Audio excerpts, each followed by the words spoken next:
Okay, we are recording. I was just going to give Larry a second if he's talking to Alan. Okay. Arranging some business, no doubt. You're killing me. Alan says he'll be with us as soon as he can clean up from a procedure. Okay. Good enough. So call the June 24th joint board meeting between Western Lane Fire and EMS Authority, Scioto Valley Fire and Rescue, and the Western Lane Ambulance District to order. One thing on the agenda, we're going to move the presentation, item 5. We're going to move that to after new business. It makes sense. We don't want any directors leaving before we do all the business. So we'll just move that. Otherwise, the agenda is fine. So if everybody would join me in the Pledge of Allegiance. I pledge allegiance to the flag of the United States of America and to the republic for which it stands, one nation, under God, indivisible, with liberty and justice for all. Okay. Mary, can you do the roll call, please? Yes, Western Lane Ambulance Directors, Director Russell. Here. Director Murphy. Here. Director Yesney. Here. Director Farnsworth Here. and Director Webb. Here. Scioto Valley Fire, Director Green. Let's do it out. Director Hickson. Here. Director Spade. Here. Director Polisi. Here. And Director Burns. Okay, it looks like we lost Ron for a second. That's okay. Yeah, WLFEA Directors. Director Polisi. Here. Director Russell. Here. Director Murphy. Here. Here. And Director Spade. Here. Okay, well, all 3 agencies have quorums. I'll go to public comment. I believe we have one person signed up. And I'll share my so Mr. Pilcher, you're up. MRJ Pilcher, 87842 Sandra Street, Florence, Oregon, 97439. Recently, 2 board members excused themselves because there was a potential conflict of interest as it related to depositing district funds. These 2 directors ethically and properly excused themselves from discussions and voting on the issue before the board of directors. Many organizations and boards have policies about when a board member should excuse themselves from a discussion or vote when there is a potential conflict of interest. This is now an obvious issue before the board as it relates to newly elected board members who work in the same healthcare campus as Western Lane Ambulance District offices. There are 3 of the 5 directors are either active employees or else recently retired from Peace Health. How is it ethical to have votes on negotiations or policies that directly affect paramedics, EMTs that they work so closely with? Newly elected director, Dr. Adam Holbrook, a Peace Health emergency room physician who directly supervises paramedics and works elbow to elbow with them.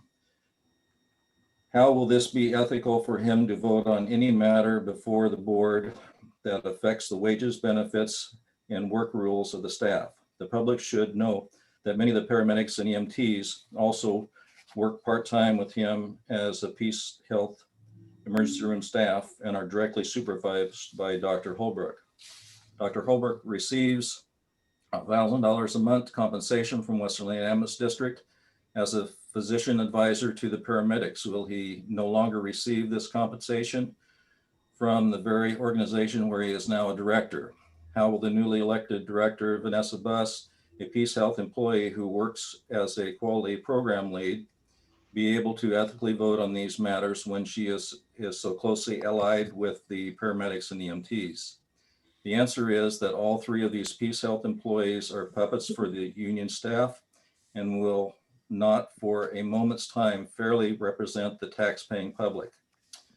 The public should know that when Vanessa Buss and Dr. Holbrook ran for office, the union paid for their campaign signs. The public should also know that the union paid for Director Mike Webb's campaign signs. This board should immediately implement the ethics policy in which each director to disclose ex parte contacts, conversations, and any conflict of interest, and be excused from those deliberations, discussions, or decisions.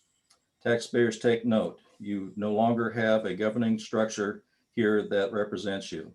Your only defense against this excessive cost of government-run ambulance district is to vote no on any tax levy when it comes for renewal. Thank you.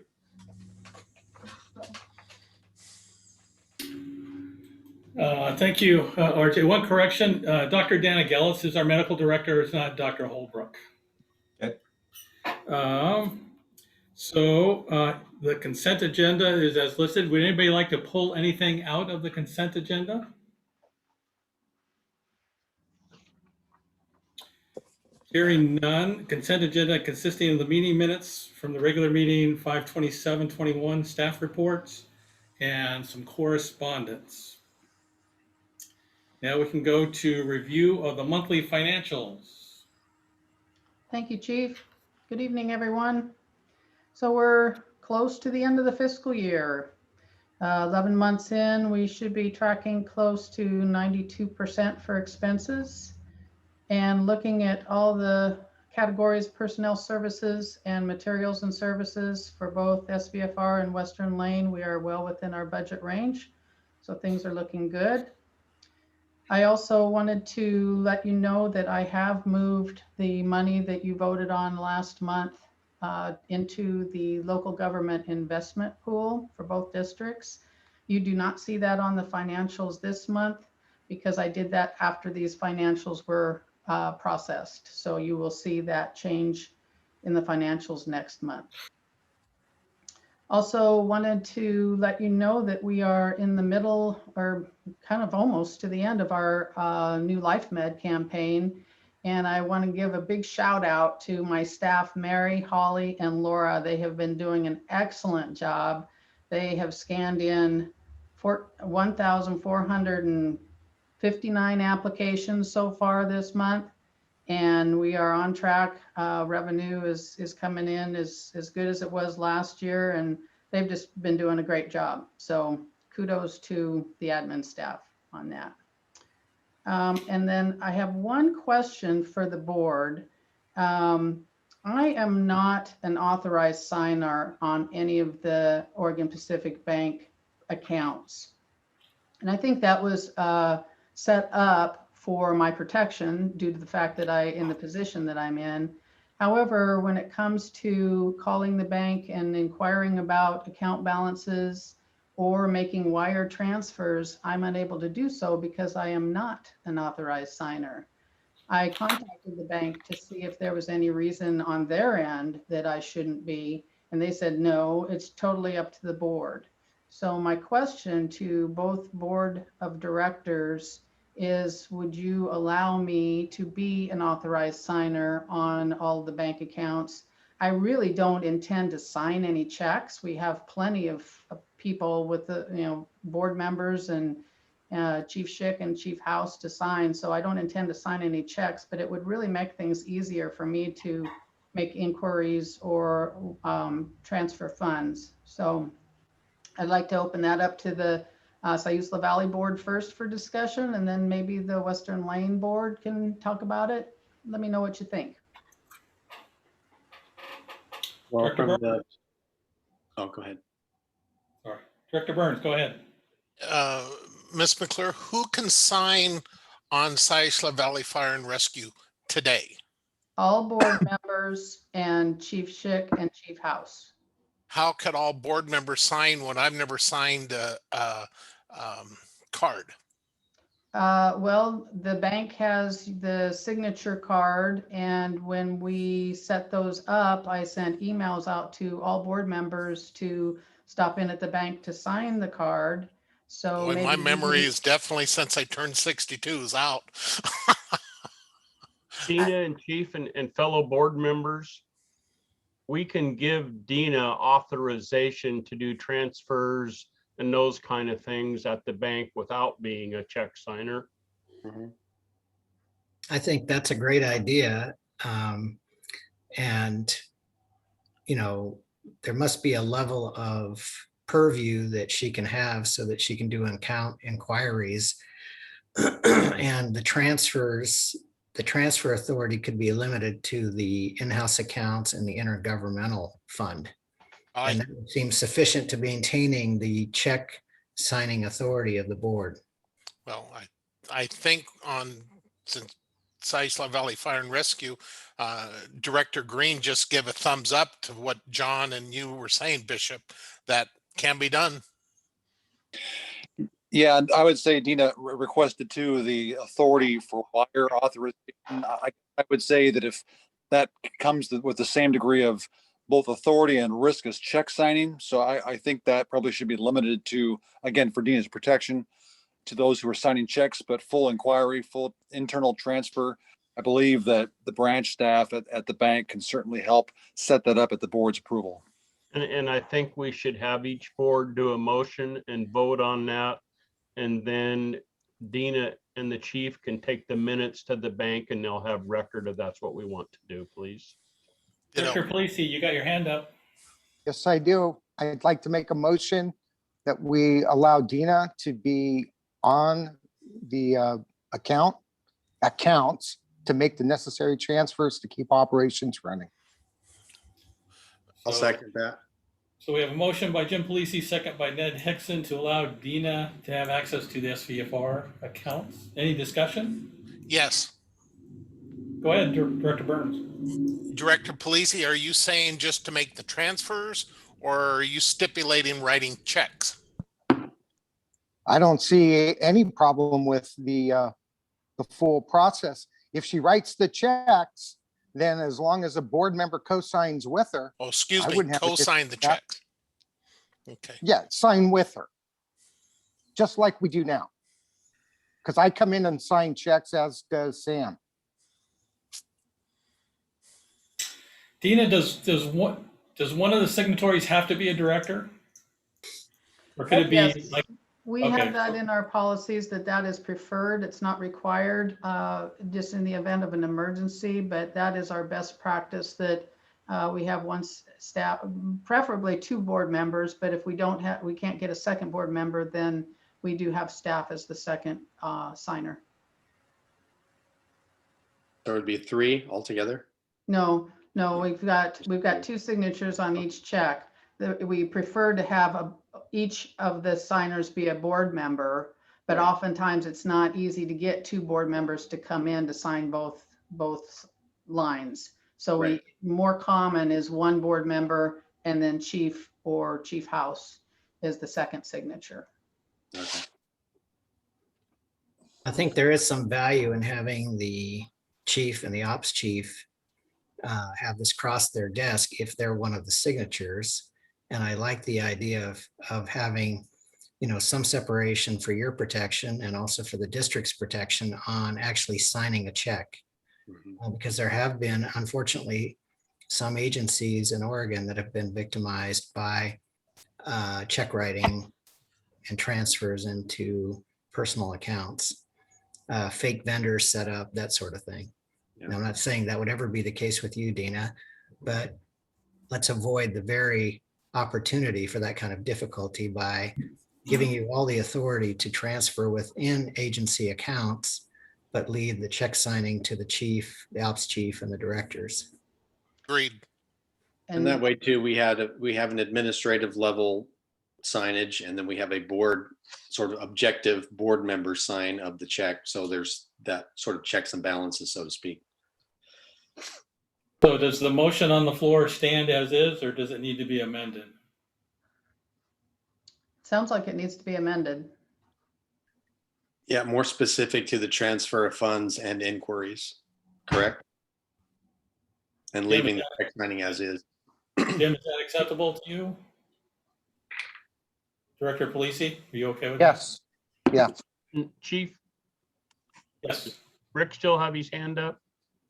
Nope. Okay. Well, I was gonna speak when Western Lane was up, but if we change the motion, I guess it's good to have everybody discuss.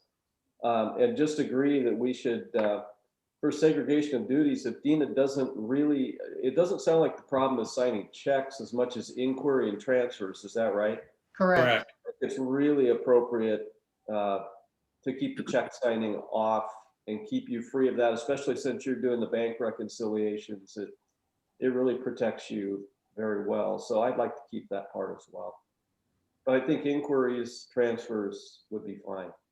Well, if there's a way we can word it with OPB for me to do that, that would be great, because oftentimes when I am making an inquiry, their first question is, are you an authorized signer? And I say no. And then they say, well, we can't help you, so there's, we'll work with the bank to get the right terminology down. I don't need to sign checks. I just want to be able to have access to inquiries and so on. So the motion as amended then would allow Dina to make inquiries onto SVFR banking accounts.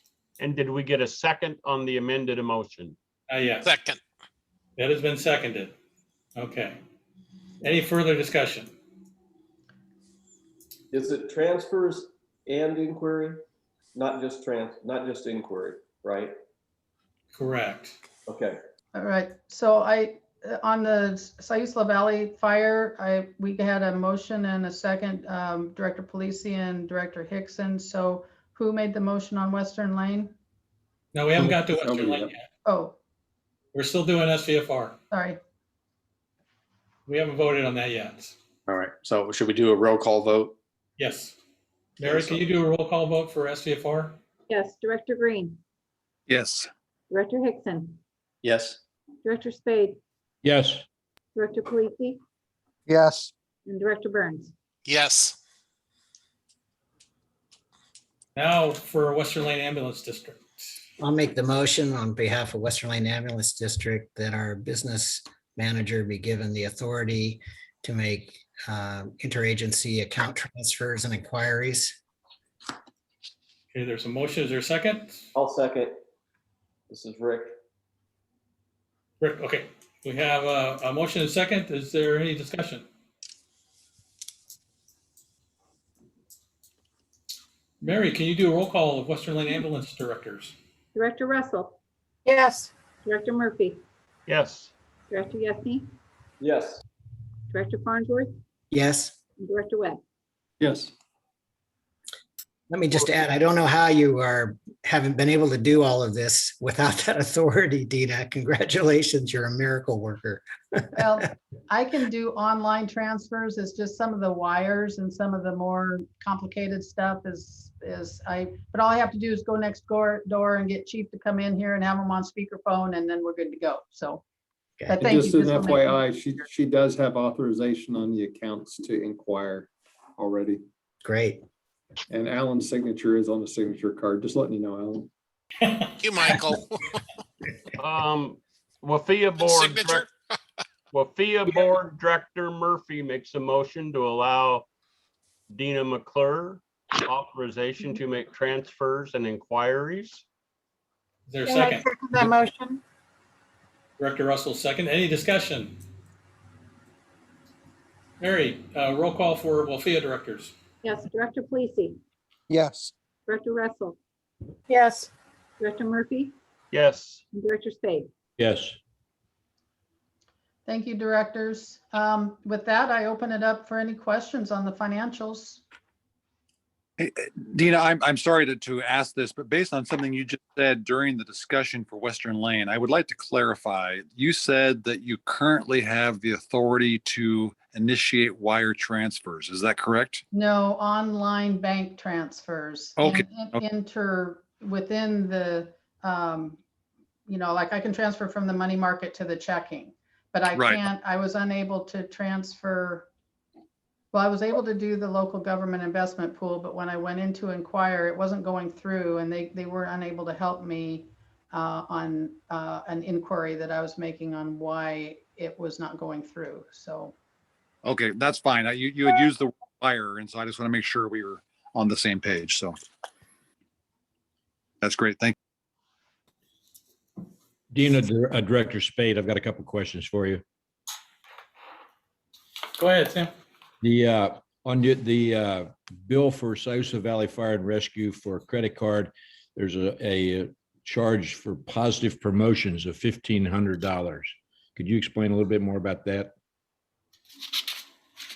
That was a transaction from our fire marshal, Tony Miller. I believe that must have been something that he was doing for public awareness. So it's like the fire safety and like helmets for kids and things like that. Wasn't there Bigfoot or something? Yeah, I Yeah, got in the mail, a Bigfoot thing. Yeah, that was what it was. Okay. And I had another question on the balance sheet there for item 7,300, Board of Directors. We had budgeted $2,500 and we spent $41,4902, and I just want to know what the Board of Directors did to spend that much money over budget. So that's on Siuslaw Valley, 7,300. You're on the budget versus actual report? That's page 52 on your page stuff. Oh, page 52. Yeah. Okay, so that's under WLFEA. Let's see. Yeah, that's WLFEA. Okay. Yes. Yes, what that is the software that we're using for this, the board meetings. The onboard passageways software, we, instead of Siuslaw Valley paying half and Western Lane paying half, WLFEA paid that bill to have this software to load up all of the agenda and all the documents that you see in your meeting packet. I just think it seems strange. It was just listed as Board of Directors. It's not that explanatory. Condensed. If we were to expand the whole, it actually is under a subcategory of Board of Director meetings. Okay, it says here it's under operation. No, I'm sorry. Okay. All right, that's the two questions I had on going over the budget. Thank you. Any other questions? I can't leave without asking you one more question. Do you, account 6,400 again, emergency services, have we got billed for PSAP yet? Yeah. Ooh, am I breaking up? Yeah, so that's Western Lane on, what page are you on? That It's would be account for 60 911. That'd be for 35. dispatch. That'd be for dispatch fees. I don't think we've been billed yet, have we? We have not received that bill yet. So I guess the point would be then if we don't get the bill, I'm assuming we'll accrue it into this year so we don't double up two bills next year, right? Correct. We'll reach out and see what's going on with that. I'm frustrated. This.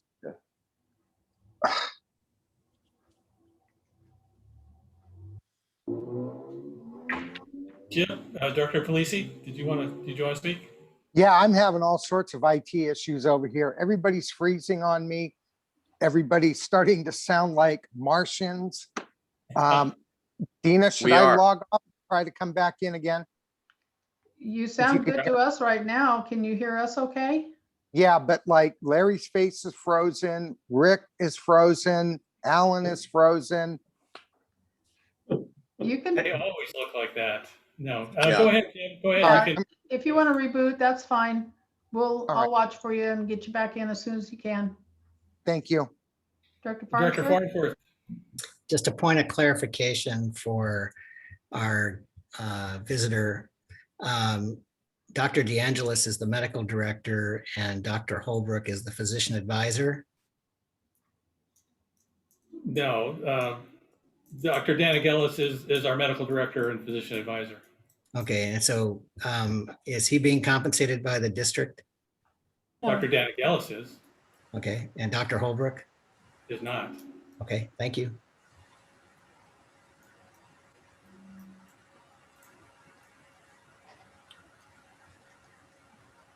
Okay, here comes Jim. Any more questions on the financials? Okay, moving on to old business. I wanted to talk about a phone survey we just did or just had completed. And you all got the questions and the results and the executive summary from Nelson Research, which is, I think, an arm under Public Affairs Council, who we had do this for us. I wasn't going to go through every single line. I was just going to go to the executive summary, the conclusions on page. It's your packet, page 85. I think it's page 22 of their document. Fire and EMS or fire and ambulance services were rated excellent by the community. And their comment, Nelson Research comment, was this ranks in the top 2% of all public entity ratings, which was very nice to see. We had a lot of personal experience given as the reason for why they were rating us that way. There was a couple, the worst ratings were also due to, I mean, there were very few of them, but typically it was personal experience as well. So we must have some customers, which I'm sure we would, or some patients that were not happy with the service. Number 4, response times were considered excellent, which is good to hear. And I'm just hitting the high points here. Number 6, a very large percentage of respondents believe they receive a good value for what they pay in property taxes. Number 7, which was sort of interesting, maybe expected, but respondents were evenly split as far as whether they knew that Western Lane Ambulance District and Sisseton Valley Fire were 2 separate agencies. So 48% believed we were one agency, and 48% believed we were 2.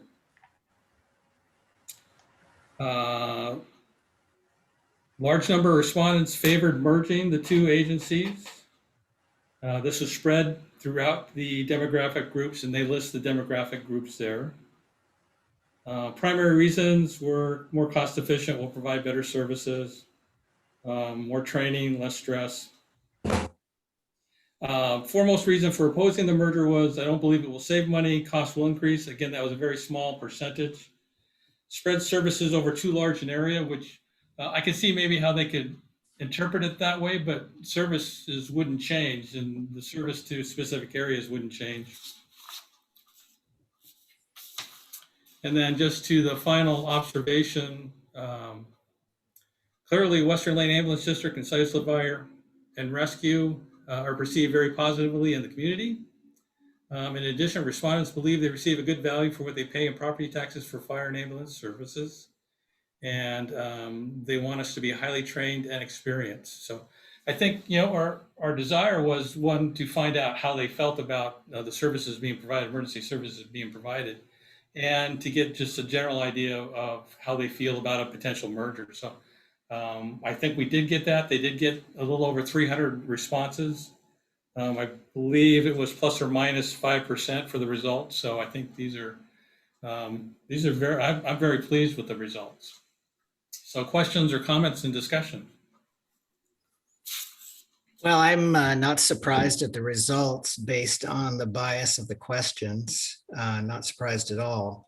One thing I did notice on page 76 is that the surveyors had a huge caveat to their results, and I'll read that.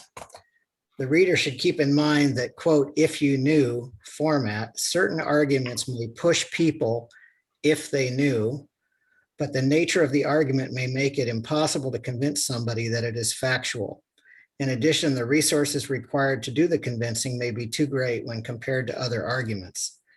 This series was cross-checked later in the survey, but my point is they doubt the factual basis for a question where, for example, I think one of your questions was, if you knew that we could combine these 2 agencies and costs would be lower, would you favor it? Well, that's the cart before the horse. And so a lot of these questions, I mean, I have no doubt that people do have a positive view of these departments, not saying that they don't, but if you knew, presented a supposition that was unchallenged. and may be inaccurate. Well, And- I think it's incorrect to say that it was costs would decrease. It was always presented costs would not change. There were some people that thought it would decrease, but that was never stated in a question. I think one of your questions said lower cost, didn't it? It's no. Costs would not change, I believe the questions, and then they were asked if they thought it would increase, stay the same, or decrease. Mhm.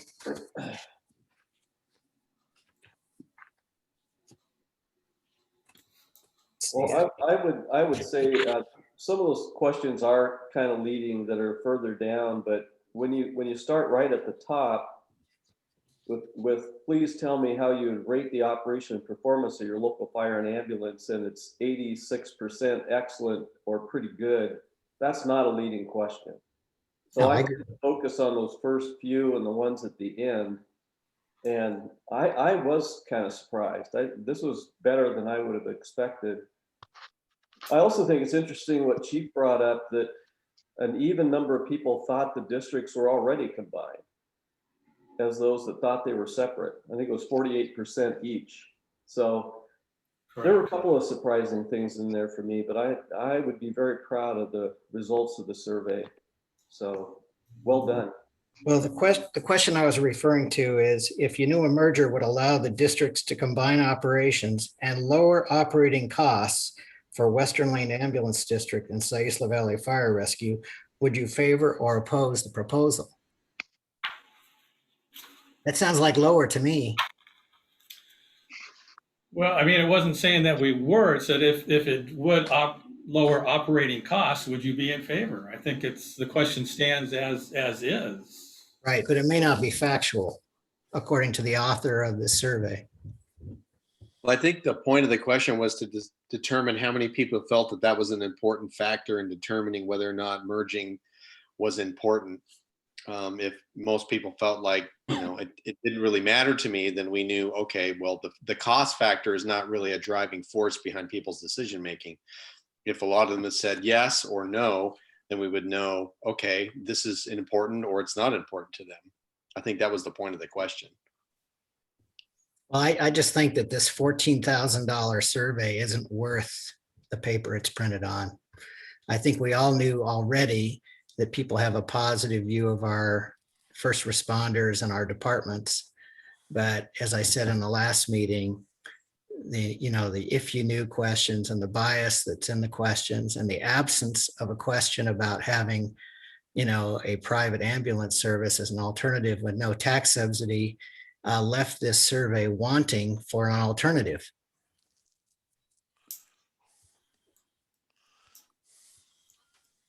Director Burns. Yeah, thank you. I want to echo what Director Yesney brought up.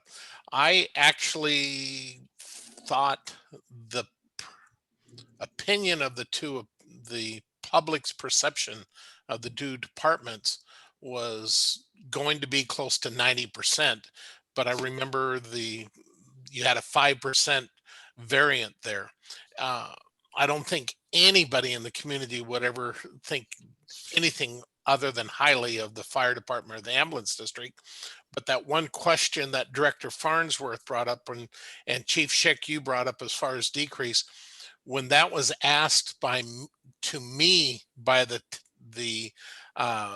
person who called me on the survey, I said, I doubt that anything would be less than what is being paid today. And I think you would probably, if you asked a question like that, I think more and more people would say that they're not, I'll pay the same, maybe a little bit more, but it won't decrease my taxes. It just won't. Yeah, I agree. And it was never presented as decreasing taxes. I think you could But I argue. remember the question that the lady asked me, and her and I had a discussion as far as, are you asking me if it's going to decrease my what's charged to me?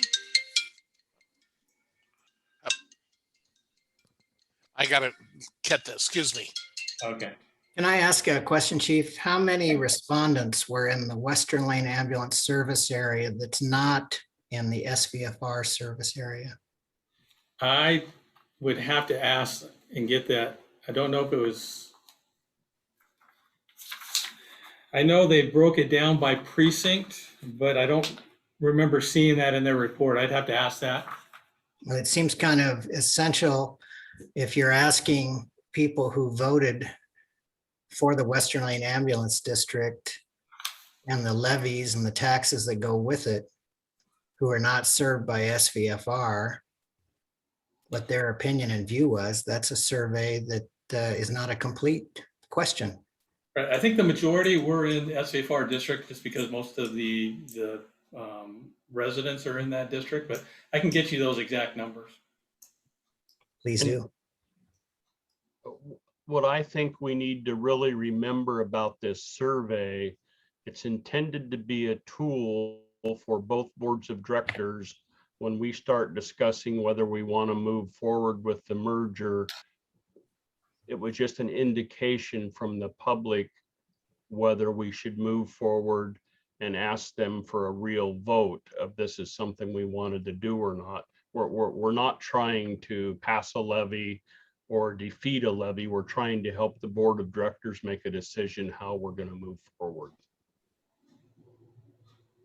I concur with John. I think this gives us the temperature of the community at this point based upon the questions, but it gives us some direction as to what we need to discuss in the strategic planning session and how do we go forward.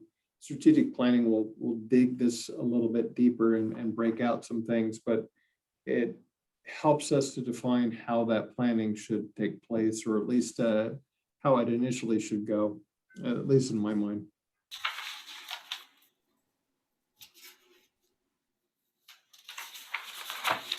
Any other comments on the phone poll data conclusions?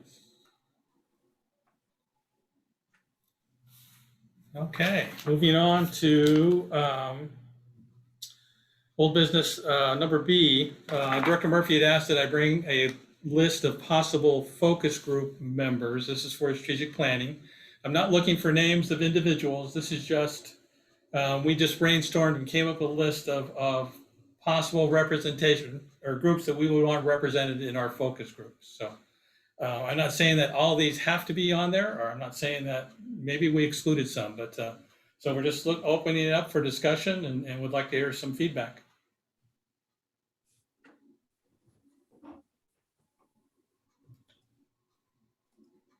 Or this is the group we can go with. Well, who's seen the list of focus groups? I haven't seen it. It should be in your packet. In the board packet. Can you show me where? Page 88. Page 88. Thank you.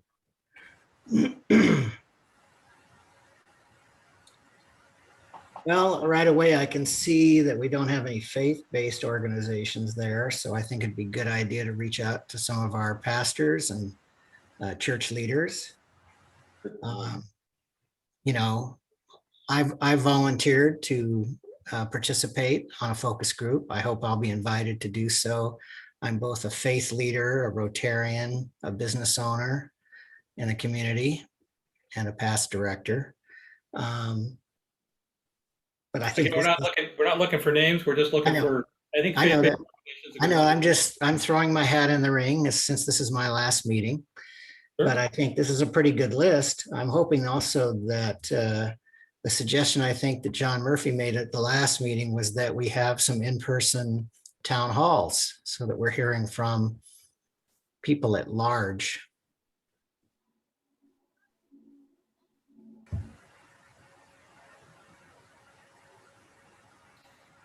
Are there any additions to this, or would anybody like to strike one of these? Director Polisi.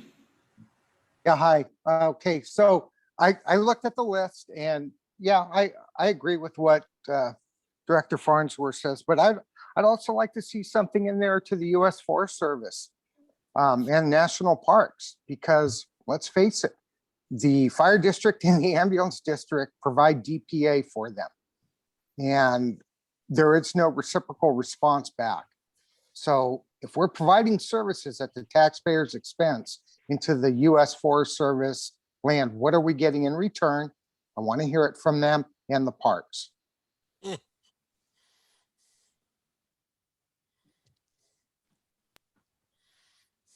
Got it? Chief, just to consider, you might add SISA outreach services, SOS, to the list as another kind of behavioral health focus that might be interacting with our staff a little bit. And that would fit in the homeless transit advocate, but I think listing them separate is fine too. Yep, that's true. Chief, do you think that the, I'm gonna forget the call letters, but the public radio station in town is a KXCR? Yes. Yeah, should they have, a media seat at the table? I'm not sure what their listenership is and what kind of voice they have, but I'm not used to having media representation in a focus group. They did last time. So that's why I put it here. But yeah, we would open it up to any media. Okay. Well, the list just specifically said Siuslaw News and KCST, so I just thought I would add that. Yeah. well, and if you go, don't they already have a seat in the room? Who's that? The media? Yeah, Gonna cover it. they do, but at this point, I mean, as the media, if we have a seat in the room, I say we, I'm not we anymore, but they are, it's essentially objective voices. They really can't contribute to the conversation. So if you want them to contribute to the conversation, they need to be there, not just as a reporter, but as a member of the, at sitting at the table. From that standpoint, Ned, what's the best way that they're effective? Is it effective as a reporter or as a contributor? I think both, to be honest with you. I think, having a representative, maybe, Jenna or Chantel or somebody who is a representative of the media itself, but then also someone who is there as a reporter who is objective, who is not part of the conversation in order to relay the information to the general public. So you would split the two, but they have representation in, okay.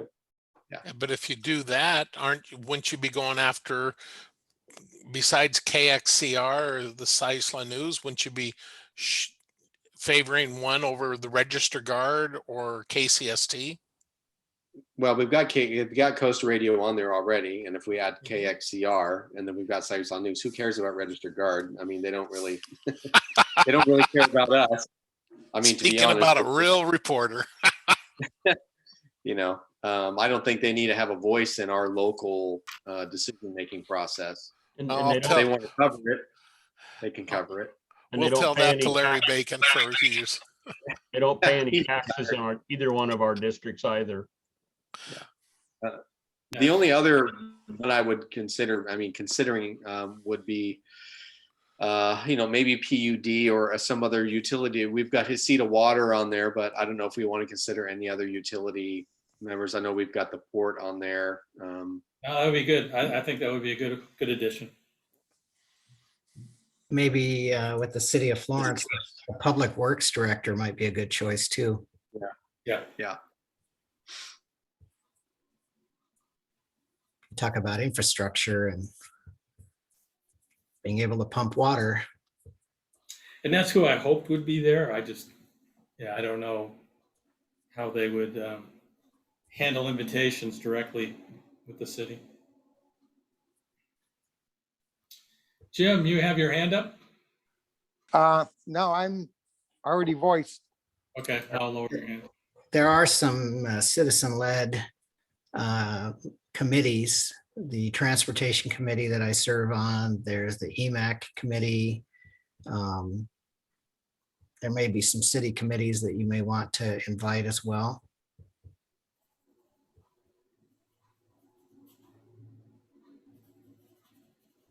Okay.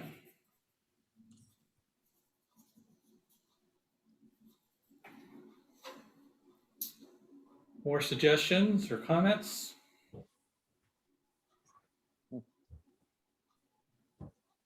Okay, we'll be taking this and then talking to Jacob Callister with LCOG, and we'll keep everybody up to date.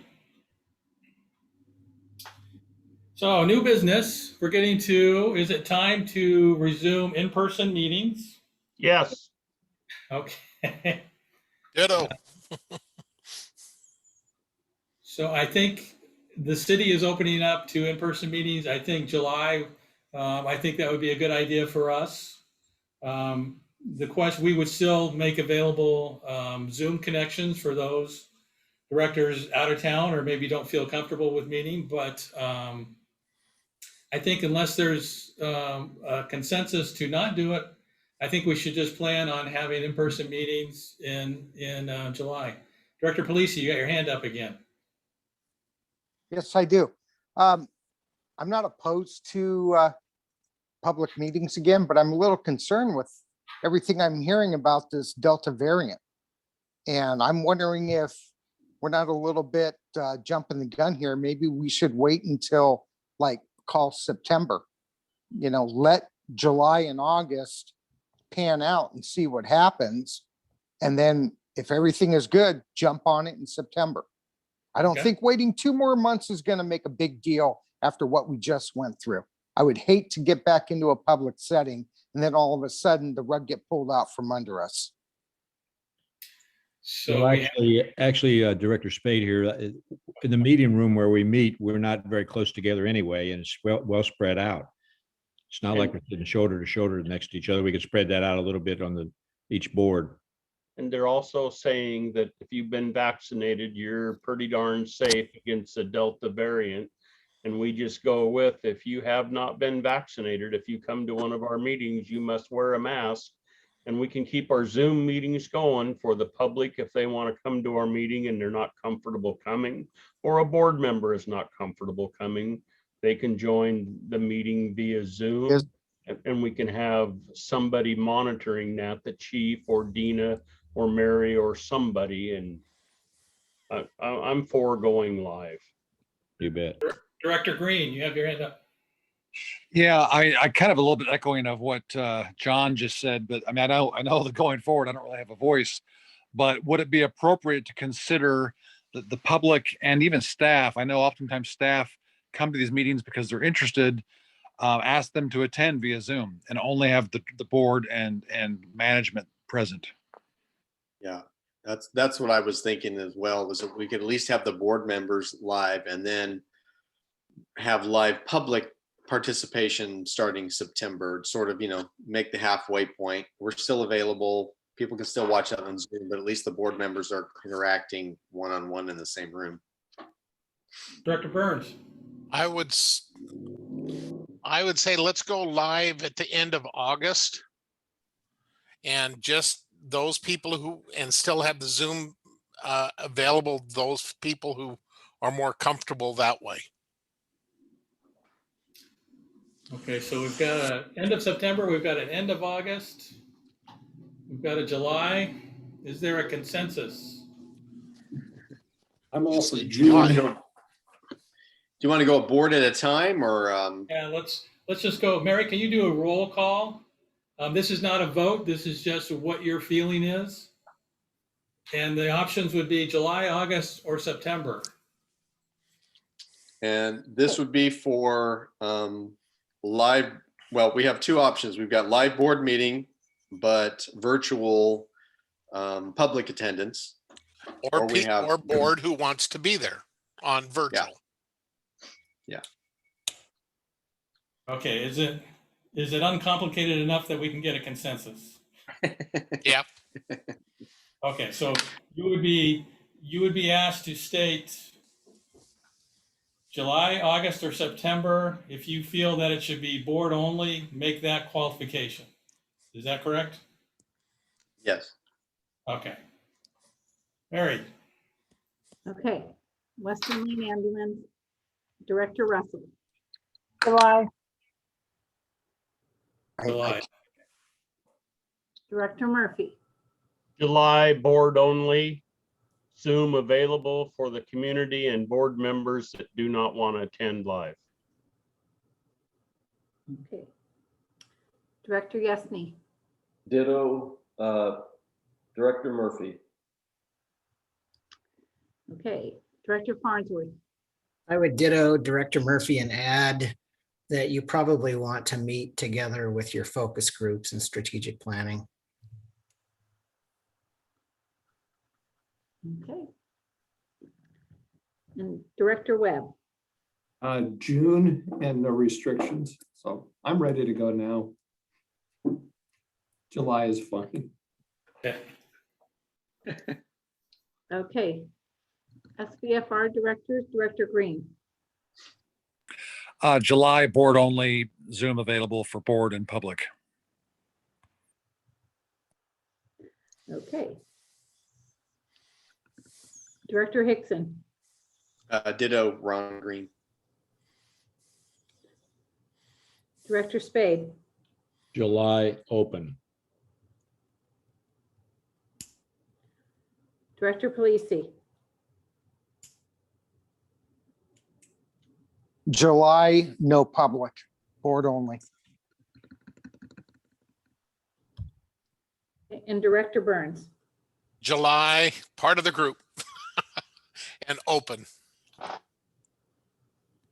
So you want to open to the public or board only? I can't see if we're meeting, I'm sorry, Chief, I can't see if we're meeting in public, that if somebody shows up at the front door, that we can't keep them out. So, okay. Yeah, the city does it all the time. Oh, really? Oh, Well, they have done it. I should say they have done it. as a quorum even. Whoa. So how about if I put you down July open? Yes, okay. Okay. So we've got 1, 2, 3, 4, 5, 6 saying July board only, and 1, 2, 3, 4 saying July. So Chief? yes. Chief, would you check with special districts and see what we can do, if we can keep the public out or not before we make a final decision, please? Okay, well, it's the consensus is board only, but that would be with the understanding SDO says we can do that. Yes. Otherwise, Okay. it'll be open. Yeah. Okay, so it'll be July board only unless SDO says we can't do that, and then it'll be July open to the public. Thank you. Great. Okay. Thank you. Chief, can I ask a question? One of the things that I think that we've learned, irregardless of, whether we have open meetings or not, making these meetings available to the public via Zoom, particularly for people who might be interested in attending a meeting, but who work until, 5:30, don't have enough time to get home and then get to a meeting. Are we considering the idea of continuing the option for people to attend via Zoom, not because of COVID or any of that, but simply because it's an opportunity for them to participate? For folks who maybe can't make it to the meeting on time, and maybe they've got kids at home, maybe Any reason. yeah, for any reason. I would like to see all of the meetings continue on Zoom, even once they're made open to the public. That's our intent, and we've had a couple sessions trying to figure out how we do it logistically, but that's our intent, Ned. Okay, Thank good. you. Chief Director Spade, what would the cost of that be? Of Zoom, Yes. it's like $30 a month. Oh, okay, so it's nothing extravagant. Pretty nominal. And we will take donations from postal workers. Heck no, I'll pay it myself just to get this Zoom going. All To right. have that gentleman come in and record the meeting, that was $200 a month. Mhm. Yeah. Something like that. Hey, Chief, I would make a recommendation too, that maybe you or Dina look into an OWL, OWL webcam. Oh, Yes. If you haven't seen that, it is quite remarkable for anybody participating. They'll get a full view of the board and staff. And it's kind of frightening of how the camera follows who's speaking. Yes. So Yeah, we've had that discussion too. Yeah, it's just making sure we can get all that. But yeah, I agree 100%. It'd be much easier. Okay, any more discussion on in-person? I'm just going to say that the more ways that we can become accessible to the public, the better. Absolutely. We can make it so that people can come in person, or they can watch it via Zoom because they just don't have time to get to the meeting, or they've got to watch their kids while they're trying to watch the meeting, or whatever. I think $30 a month is $30. it's peanuts. It's more transparency. Yeah.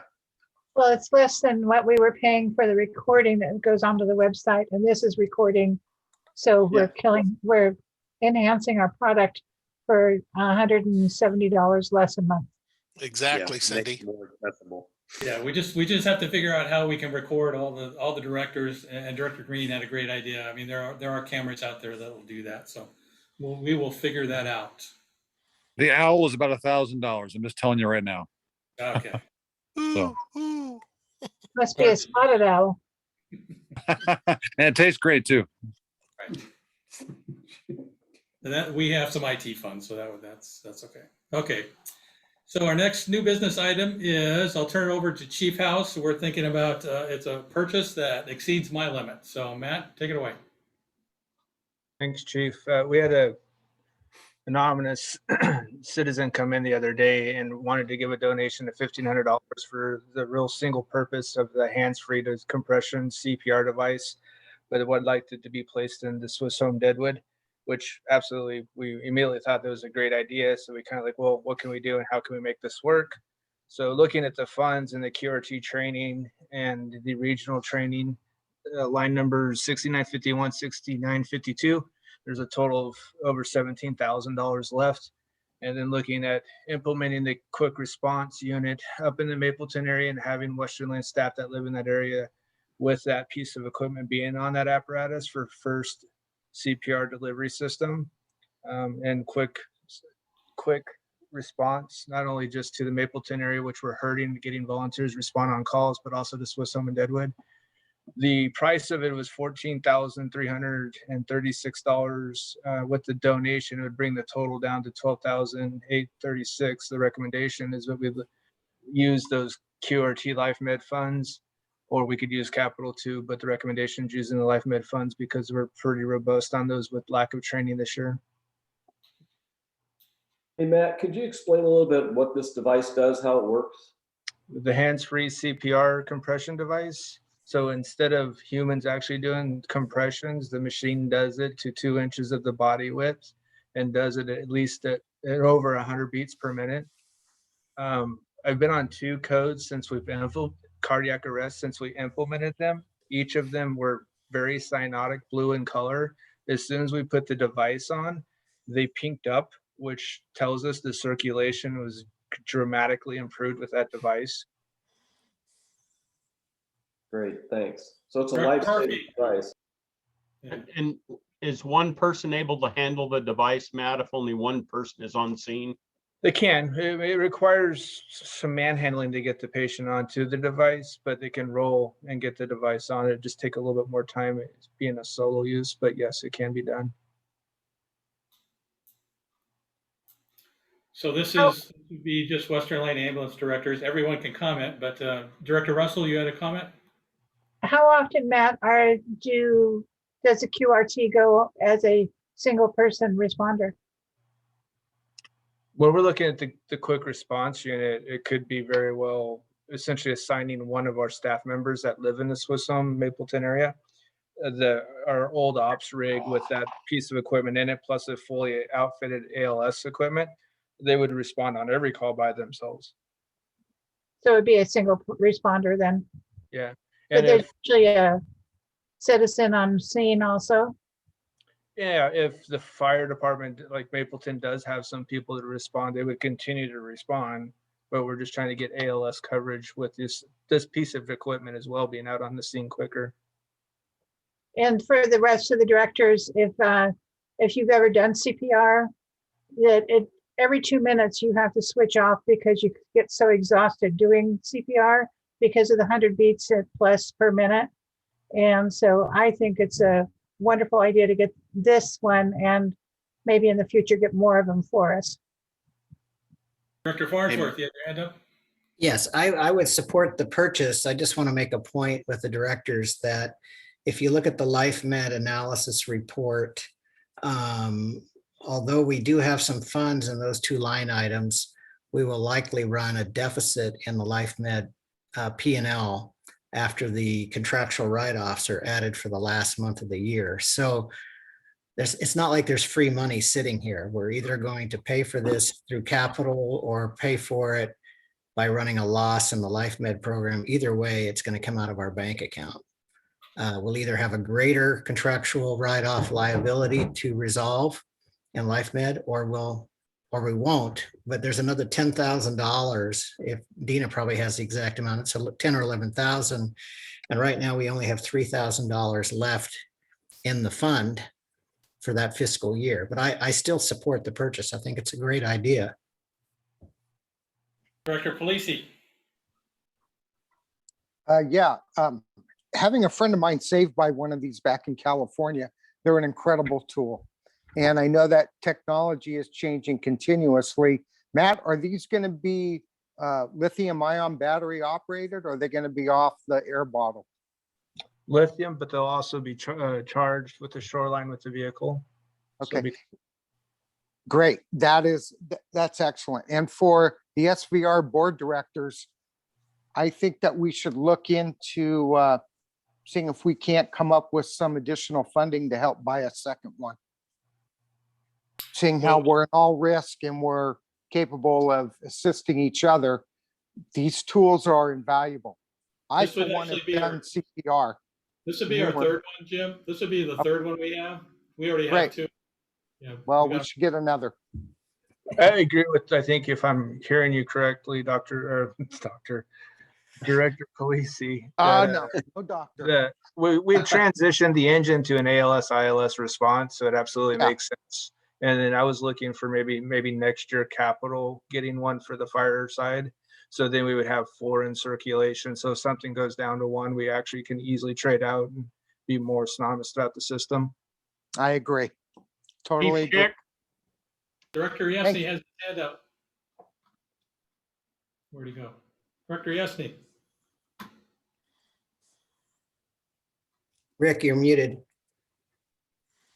Oh, I am. Thank you. Probably better that way. I was just curious why we didn't spend the money out of capital outlay where we're $200,000 under budget. I mean, it's going to come out of a fund somewhere. Yeah, that's up to the board. Yeah, I just recommended it be out of the life meds because most of the stuff that we do for the outlying agencies with training and equipment comes out of life med. That's why I looked at it and said, well, we still have money available for that. Either or, if you guys approve it, don't really care where the money comes out as long as we can get it and implement it. I'll make a motion to approve the purchase and that we pay for it out of the capital account. Second. I'll second that. Okay, Director Mike, did you want to say anything else? No, actually, you guys got where I wanted to be with, I think it should come out of capital as well. So okay, just so we have a motion and we have a second. Any further discussion? Wait. Who was the Mary? second? I didn't catch the second. Director Webb had the second. Okay. Chief, I just had a quick question. So where will the device be housed at? We're looking at the old operations vehicle. We're looking at transitioning that into a quick response unit up in that area. So whenever off-duty staff is, they would respond out of that vehicle and it would be in that vehicle. If we are unable to get that vehicle, then we would look at maybe putting it at the fire department, but we'd have to have access to the fire department. So these are your options using the vehicle. Gotcha. Okay. Thank you. Any further discussion, questions? Mary, can you do a roll call vote for Western Lane Ambulance District? Yes. Director Russell, Yes. Director Murphy, Yes. Director Yesney, Yes. Director Farnsworth, Yes. and Director Webb. yes. Thank you, directors. Okay, now we have recognition for our outgoing directors. Sad to announce we have 4 of our directors, 2 from each district, completing their terms this month. And that's not unusual for a district. Every 2 years, you'll have some change. But I think what's unusual this time is that each of the directors has expressed an interest in maintaining a close working relationship with us after their term ends. We have Director Hickson, who will be continuing as an incident photographer for us. Directors Green and Yesney have expressed interest in being citizen members of our Strategic Plan Steering Committee. And then Director Yesney also will be helping with our levy renewal campaign. And Director Farnsworth has expressed an interest in being a part of a strategic plan focus group. So on behalf of the employees and volunteers from SVFR and Western Lane Ambulance District and the citizens we serve, I want to thank those directors who are completing their terms. I think our districts are in a great position for the future, and it's due in no small part to your efforts. And I know each of the directors received a plaque. I don't know if you can hold those up to the camera. We have blue for Western Lane and red for fire, and that was very appropriate. So thank you, gentlemen. Your service is very much appreciated. Very honored. Okay, director comments. I'd like to start. Okay, Director Green. Yeah, and I mean, tailing off the recognition of the outgoing directors, I just thank everybody who has served and who will continue to serve. It's been a great experience for me personally. I feel very proud of the fact that we have accomplished a lot. During my 4 years of serving on the Siuslaw Valley Fire and Rescue Board, I've had a lot of opportunity throughout the community, since I'm pretty active, other than during the pandemic, of being public, to talk about public perception. And I've always said that economic development of Florence exists because of Peace Harbor Hospital and Siuslaw Valley Fire and Western Lane and Ambulance. People move to this community, buy houses in this community, because they know that when they call 911, somebody of quality is going to come to their house. And I will tell you that as much as it is emphasized on cost, and we do have a fiduciary duty to manage the taxpayers' money, cost is not the issue. I think that I would just encourage both districts to focus on quality of care, quality of personal, and the residents of these districts, not to say we take advantage of this, but we'll pay for it because they need and want that quality of care. And I think any question that even hints at, would you support if costs went down, I think we should abandon that altogether, because I would not want anybody from the past who would oppose this to say, I told you this is going to cost us more money, when the majority of the public is okay with that, in my opinion. So I'm very proud to have served the fire board. And I think the idea of focusing on how we strengthen what we deliver, and it may cost money, and that's okay. So thank you. Thank you, Director Green. Anybody else? Yeah, I'd like to first of all thank our frontline caregivers that save lives and protect our property, and also congratulate. To me, it was really great to see the survey turn out as well as it did, and that the public really does support and feel that our services are of value. That was really important. I want to thank our administrative staff, who does a great job, and for all of us turkeys on the board here, that they support our IT issues and psychological issues and everything else. Chief Schick, Ops Chief House, Dina, Mary, Laura, Holly just do a great job. Not only at what you do in the office, but the way you represent the district. I just think we have a great group in the front office. And I want to thank the board members for the last 4 years. As Ron said, it's been a really good personal experience for me. I won't say it's not been a challenge. It certainly has. I think we have accomplished a lot. I feel so much better than when we started about having good financial data, being able to make decisions based on facts, and just really feel like this board, thank you to the boards, both boards are leaving this place a little better than when we came on 4 years ago. And I just really appreciate the opportunity to serve with all of you. Thank you for that. I would like to add that I'm sure grateful that I went before Director Yesney. Rick, very well said. Thank you. Okay. Well, I just wanted to say that I wrote down a little list of some of the things that we've done in the last 4 years, which, as Rick said, was a lot. I mean, between finding and hiring an interim chief, and then finding and hiring our permanent chief, Chief Schick, and I'm sorry, but you can't go anywhere for a while. We went through 2 labor negotiations. We went through the process of creating WLFEA. which was very complicated and interesting. We updated our standard operating procedures. We went through 4 budgets, our annual budget meetings. And I just, first of all, we wouldn't have been able to do that without, Chief Schick and then the administrative staff and Matt House and Nina and Holly and Mary, just, keeping us on track, and recording all of the things for other people to be able to look back on and see what it was that we were all doing as boards and administrators. And it's been a true privilege being able to serve with all of you, WLFEA and Western Land Ambulance District and Saiza Valley Fire and Rescue. And especially it's been a privilege being able to represent the people of the community. As Rick said, I think we have left it in a better place than when we got here. And we've been a small part of that. And the administrative staff has been a huge part of that in getting things back in line. And I just want to thank all of you, and particularly our crews at both Western Land Ambulance and Saiza Valley Fire, and our administrative staff. You guys have been fantastic, and I'm really happy to be able to leave my board position, but still be able to be a part of the fire district in some way. It's been a part of my life for the last 10 years almost, and I'm glad I'll be able to continue in some capacity and to see those faces, and just want to thank all of you for your hard work. I'd like to make a few comments, and I want to thank Rick and Ron and Ned for being our co-term directors. It's been a pleasure to work with each of you.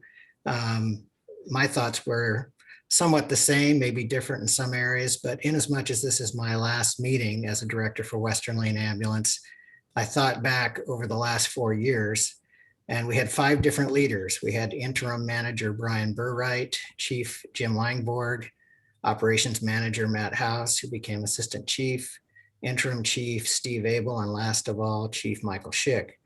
This district rose from the difficulties of having a previous manager pass away. The district also had 3 different business office managers. 2 of these business office managers were not successful and were replaced. When we first started as directors 4 years ago, our books were a complete mess. And it took hundreds of hours of work and hiring an outside CPA to untangle our accounting. It was impossible to accurately interpret financial results that were so horribly recorded. Some previous activities done in-house have since been outsourced, like payroll. During this time, we undertook an intergovernmental agreement to share the business office staff with SVFR for cost savings and efficiencies. While the accounting systems and processes are much better now than before, the expectation and realization of cost savings never materialized. And in fact, the business operations costs are now far more expensive than what either district paid previously, and are much higher than similar government districts in our community. The goal of our management staff and board of directors was to operate for the benefit of public safety and health with the greatest synergies possible as first responders. I salute that goal, but it does not require a merger to accomplish that synergy. There's ample evidence that our district employees already work well with fire and law enforcement and our healthcare providers in their mission of providing ALS and BLS services. Our last 3 chiefs have all determined that our collective bargaining agreements were unsustainable. This was the position of Chief Langborg, Chief Abel, and Chief Schick. I quote from our current 2020-2021 fiscal year budget document on page 5, quote, "It is the position of the district that the current contracted wages and benefits are not sustainable when used in long-term financial projections. It is our sincere hope that the union will work with the district in identifying cuts in the budget that will lead to long-term survival for Western Lane Ambulance District," end quote. This view and position were endorsed by all of our directors unanimously as we entered labor negotiations. Unfortunately, this group of directors had an inadequate resolve to fix these cost issues in the face of union intransigence, and in fact, no cuts were made in our budgets. I had a front row seat in these labor negotiations as a member of the negotiating team. That same language, quote, "current contracted wages and benefits are not sustainable," end quote, exists in the SVFR budget for the firefighter union represented staff. The districts have relied on a tax increase to the highest mill rate on the fire side and the absorption of funds from the building and capital budgets on the ambulance side to make up for shortfalls. Recently, revenues and property tax assessments have increased, which is certainly encouraging, but they are not sufficient to absolve the egregiously high wages and benefits paid to our staff that are far above their private sector, what their private sector peers earn. At the end of negotiations, I remember Chief Schick responded, "I am so disappointed," when we concluded a labor agreement in mediation that continued the wage increases for the labor group, but only eliminated a potential cost of living adjustment. Publicly, he said he was happy to have to come to a negotiated agreement with the union. Now I think he's resigned to always going to taxpayers for more money. That's exactly what the union expects. No other cost savings were achieved in this labor agreement. So the question remains, is it fair to taxpayers to have the highest paid paramedics and EMTs in the entire state of Oregon, right here in Florence, where their pay and benefits are 46% higher than the 90th percentile among paramedics and EMTs in our state? Why should our seniors be nickeled and dimed to pay for the entitlements the union demands? Why should COVID-stressed businesses pay excessive property taxes to support egregiously high wages, overtime, and benefits that they cannot afford for their own employees? Just because patient revenues and property taxes might exceed current year expenses is not a morally correct response to overpaying for services. Every taxpayer pays 3 times for a single ambulance ride. You pay through your insurance, and then you pay on a permanent health district tax levy, and also through paying on the 5-year tax levy. That's 3 times we each pay for an ambulance ride. You only pay once for a non-government run ambulance service. I remain convinced that these two organizations have a tremendous sense of entitlement and only give lip service to those who actually pay the bill. If the pain could get any worse, it is clear that the impending unfunded actuarial liability of trying to play catch up on the poorly managed PERS retirement system is an avalanche of debt hanging over our community. Right now, that liability is $3.4 million for the ambulance district and another $1.6 million for the fire service. That's $5 million owed by our seniors, property owners, and small businesses. When that bill comes due, you will pay 4 times for an ambulance ride. Recently, I criticized the biased $14,000 push survey presented as a feeler assessment about our community's sentiment for a full merger of these two agencies. As I recounted earlier, a typical question on the survey was, if you knew a merger would allow the districts to combine operations and lower operating costs for Western Lane Ambulance District and Siuslaw Valley Fire and Rescue, would you favor or oppose the proposal? Even the survey's authors dispute their own results. As I quoted earlier from page 14 of the results, the Nelson research firm acknowledges the faulty nature of the leading questions in the survey. Quote, the reader should keep in mind that if you know format, certain arguments may push people if they knew, but the nature of the argument may make it impossible to convince someone that it is actually factual. In addition, the resources required to do the convincing may be too great when compared with other arguments. Keep in mind what a merger will mean for increased costs. First, the union doesn't like having to negotiate for a labor contract and not have the backup of having a government arbitrator give them a status quo contract. The district can impose a last best offer, but failed to do so in our recent labor negotiations. The best way for the union to accomplish their negotiating goals is to become aligned with a government-run fire department where arbitrated contracts are the only option when negotiations fail. Arbitration is always great for the union. Second, the union knows that their represented workers can be transferred into the higher benefits police and fire PERS pension program with that merger. Therefore, take notice, taxpayers, that you'll absolutely see increased costs despite what the push-pull asserted. You will also see a huge building program become necessary as fire buildings and ambulance buildings are either rebuilt or replaced with new buildings that can house and be used by both fire trucks and ambulances. For this, I quote from the 2019-2020 budget document, page 21, quote, on the horizon for Western Lane Ambulance District is the pressing need to upgrade or replace our existing facility. During the strategic planning process, we asked Emergency Services Consulting International to evaluate our facility and provide us with recommendations. Their recommendation was to continue to save until a better understanding of what the future held for partnerships with other agencies. Regardless of what the future holds, it should be recognized that the current facility is inadequate and that building a single facility to house multiple organizations is a cost-effective way to provide for our current and future needs. In other words, fellow taxpayers, we will be asked to build new stations, and this will cost millions of dollars that would be unnecessary if we contracted with a non-government run ambulance service that would provide their own facilities. It will be particularly difficult to build these new buildings since the district has already used up all of the funds in their capital building fund and closed down the fund. As I conclude my voluntary service to this district, my commitment to representing taxpayers, a platform I ran on when elected, remains strong. My experience here has taught me that this government-run ambulance service is an unnecessary, expensive boondoggle and far from typical here in Oregon. I respect and admire the technical and professional competency of our paramedics and EMTs, and I applaud the efforts of our business office staff and business manager in the years-long effort to bring our books back into a reliable source of financial reporting. I respect my fellow directors, even when we completely disagree with each other. I respect their civil service and passion as I hope they respect mine. I will remain active in my efforts to support the strategic planning of these departments, and I implore all new and remaining directors to give heed to taxpayers by having no further consolidation efforts or merger discussions between the two boards until after the public has a chance to review the pros and cons of both sides of the question.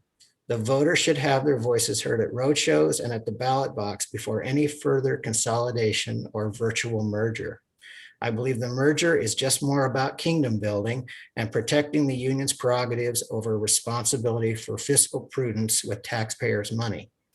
Chief, I will send my comments to you in written form to be included in the record and minutes of the meeting.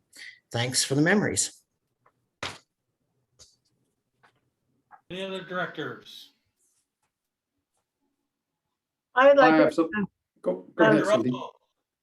I just want to bring forward that in reading the transports that our ambulance district has done in the last month, that they have done over 70 transports in this last month alone, if you read Chief House's report. And I think it's kudos to them that we're having these increased transports and they're handling it. Director Webb. Yeah, just a brief comment. Rick, do you remember your first meeting? It was a special one. Larry, thank you for speaking up, and thank you for not being a yes vote on everything. Boards need different points of view to work right. So you're tenacious, and I appreciate that. And I thank you both for being part of our district. And I thank Ron and Ned for what they've done. I think we've come a long ways in the last 4 years. It seems to have been just a blink of an eye, but we truly are a much better district, or much better districts because of this last 4 years. So thank you both. Thank you all. Any other director comments? Director Polisi, your hand's up. I just hope I don't cut out. I'm horrible IT issues over here. Larry, I don't know if you've got the best YT or IT or Wi-Fi, because we only live, what, 300 yards away from one another. But I just want to wish all the outgoing board members all the best. Thank you. I learned a lot from both sides. May not have agreed with everybody, but I got to tell you, there's some really bright people on both boards. The outgoing members, incredibly bright. Current members, we're still bright. Don't know what will happen in 2 years, but thank you guys, and all the best. And I really do welcome your experience and your comments in the future. Any other directors? Okay, our next meeting is July. It should be in person and may or may not be open to the public, but we'll let you know. So thanks, everybody. Thank Thanks, you. Bye-bye. Bye-bye.